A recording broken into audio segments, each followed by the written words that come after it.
Hey folks, this is Vince with Dad's Gaming Addiction, and today we're going to check out Biblios Dice.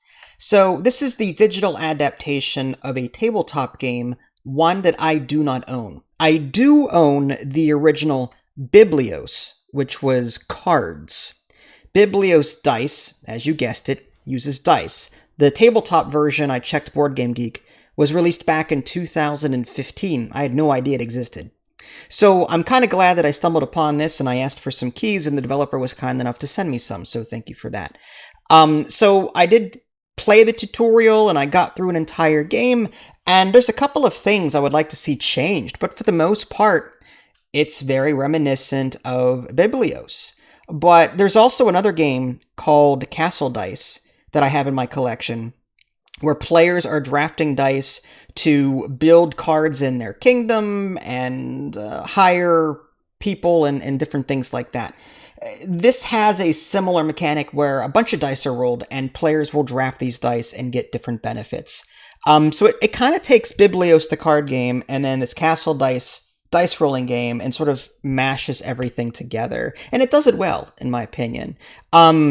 So the game right now has a tutorial, like I said, but there was a couple of questions that I did have that weren't explained in the tutorial. There is a PDF rulebook that can be found in-game. There's like a help menu, and I pulled it up and I got my answers there.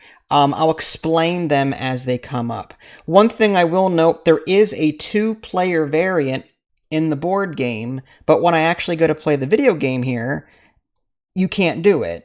It's locked to 3 players or more, which sucks. So I would have liked to have seen the 2-player variant. I don't know if it's just not programmable or what, but there's a 2-player variant in the PDF rulebook, but you can't do it here. So you're forced to play with bots or with other people if you're going to play online. I have not tried that yet. I did get a second key, and I'm sure Idly and I will try it out at some point. There's easy and hard bot. And then you can play with like pass and play human. There's no hidden information here, so this shouldn't be a problem. Okay, so I'm going to show you the settings menu real quick. There you go. Full screen toggle, music and sound sliders. I will say, even though the sound effects was on the lowest possible setting, I had to go to my desktop audio mixer and turn it down because it was still too loud.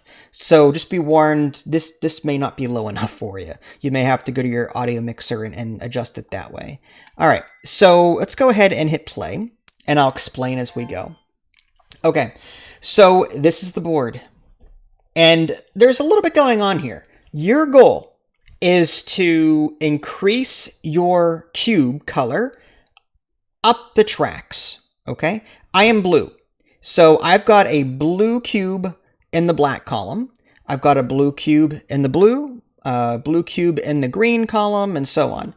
The dice on the very top tell players how much that column will earn at the end of the game.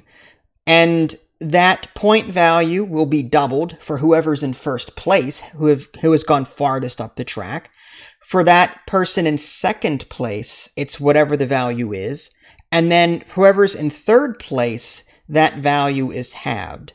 So if that number were, say, 6, let's say the black die was a 6, and I was the farthest up the track at the end of the game, I would get 12 points. The second place would get 6, and then the other third place player would get 3. Okay? As you climb the tracks, you will pass these gold spots. These are victory points that you just flat out earn when you pass them.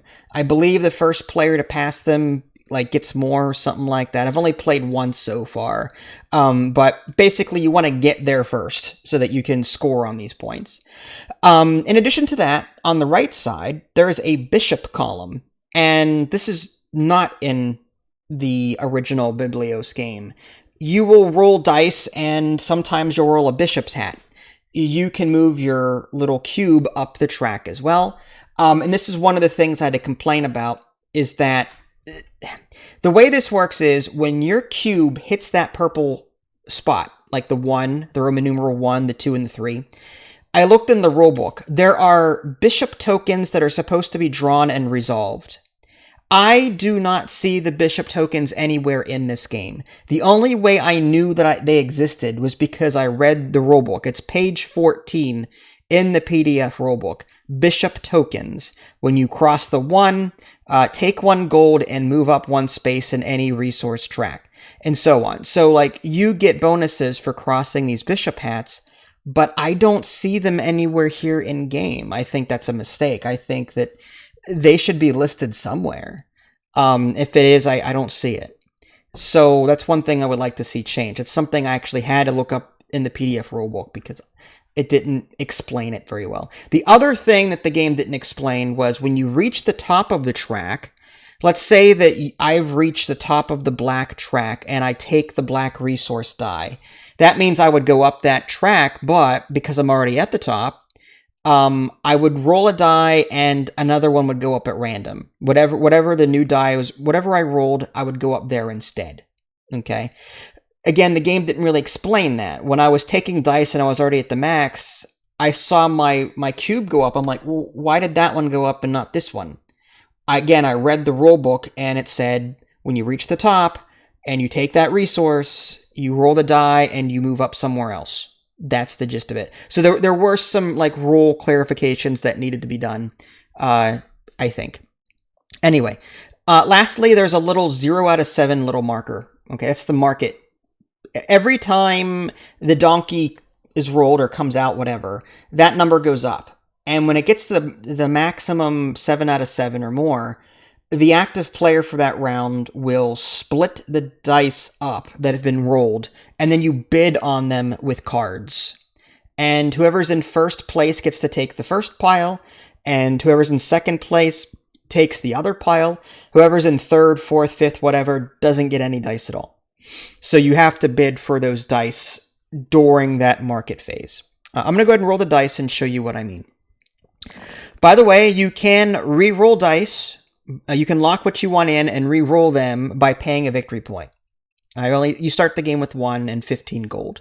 All right, so I'm looking at this and I'm going, well, I could take the book and go up once on the book track. I can take the feathers. Whenever you collect a die, you take everything of that resource type. So I can take the 2 feathers. I can take the 2 black ink. I could take the 1 bishop hat, the 1 4 gold. This plus means increase 2 different dice by 1 value. So I can turn two of those 5 3s into a 4. Okay? Values do not wrap. And the donkey die is 1. You don't take that ever. It's just automatic. The first player takes a die, and that donkey kicks in, and that counts toward that 0 out of 7 over here.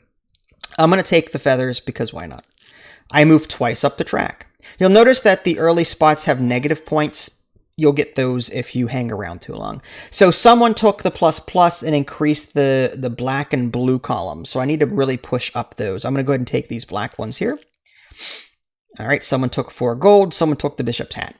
All right, and now the pink is the active player. And I will draft at some point here. I guess I'll take the 2 feathers again. I got to be careful, though, because if I go up too far up the track and then they lower it, I'm kind of in trouble. I'm going to do it anyway, because I want to get to these middle spots before they do. I guess I'll take the gold 3. That gives me more gold to spend during the market phase. All right, I will draft. I'll take the 2 scrolls, trying to get up as far as I can. I will take the feather, and because I took the feather, I'll go up to this 3, and I'll get 3 victory points. Yeah, that 3 just turned into a 2. So the next person to come here is going to get 2 points. All right, I am now the active player again. Okay. I'm going to take the 3 scrolls because why not? I got 3 more points there.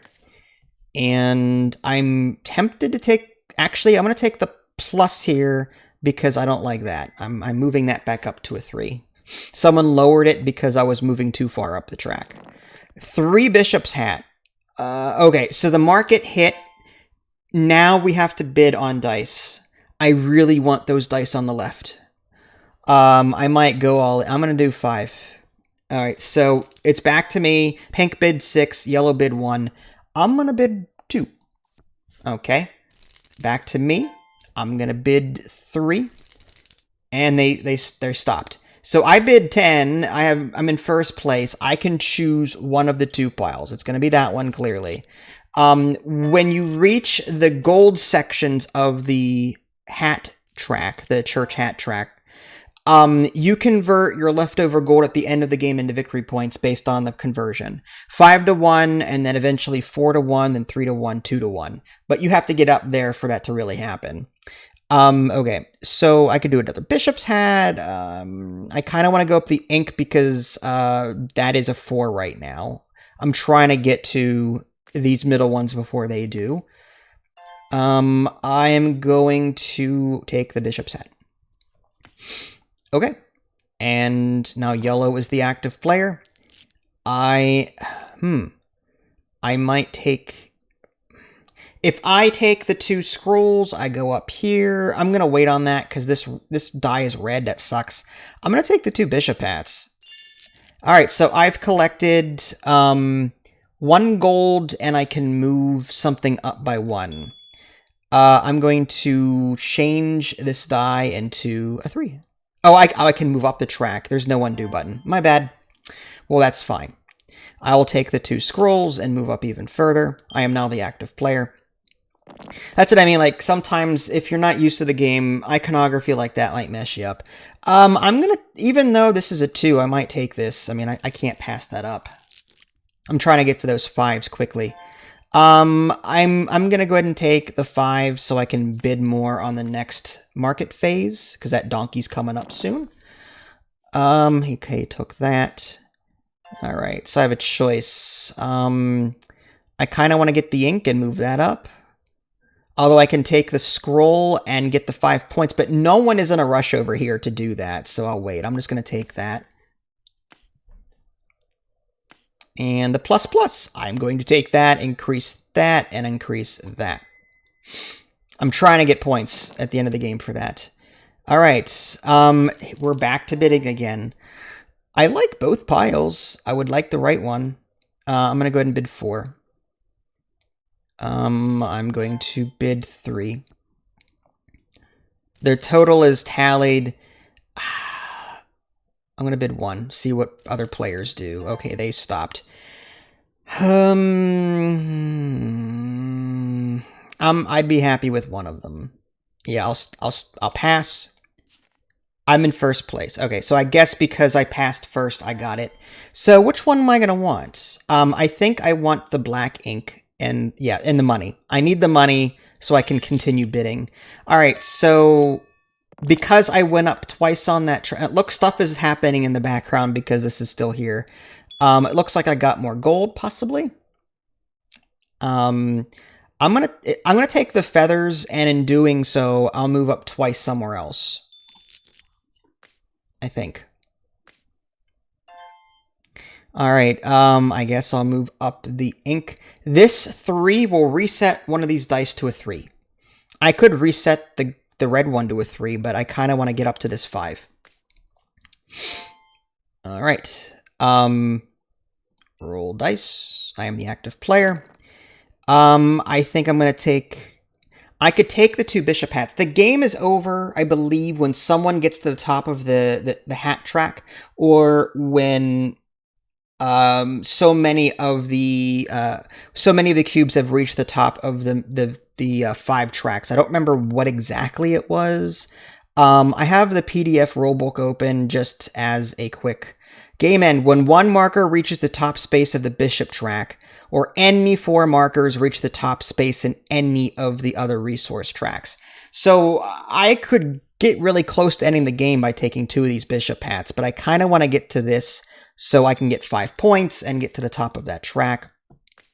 Even though the values here are really low, I'm earning a lot of points just from reaching those areas. I'm still going to take this. Alright, I got 5 victory points for doing that. Great. And now pink is the active player. He's moving up. I am going to... I'm just going to take the bishop hat and end the game before they get any higher. I think that'll end the game, yes? I get to take that. I win! Okay, well, yeah, I reached the top of the bishop track. I got 6 points for the black column. I got I got -1 for the blue column because I was so far back. -2 on the green, but 6 on yellow, 4 on red. The bishop track, I guess I had 7 points there because I converted leftover money. And then because I reached so many spots first, I got a lot of victory points. So 45, 22, and 20. So not terrible. I like this game, I really do. And the game is still early access, and I feel like I'm complaining about certain things, but this is feedback that I hope the developers will consider whenever they're, developing their game in early access. That's the whole point of feedback. I really like it, though. For those of you that, are interested in buying the tabletop game, but, can't access it now because it's out of print, this is the way to go. It's only $10, too. I love digital games. We need more digital board games, in my opinion. Again, I would really like a possible 2-player variant mode here, if possible. I don't know if I haven't looked at the rules for the 2-player, but I'd love to see something like that. If you guys haven't already, subscribed to me on Twitch and YouTube. That way you can stay up to date with any new content I happen to publish. This is Vince. Thanks for watching, and I will catch you all next time. Take care.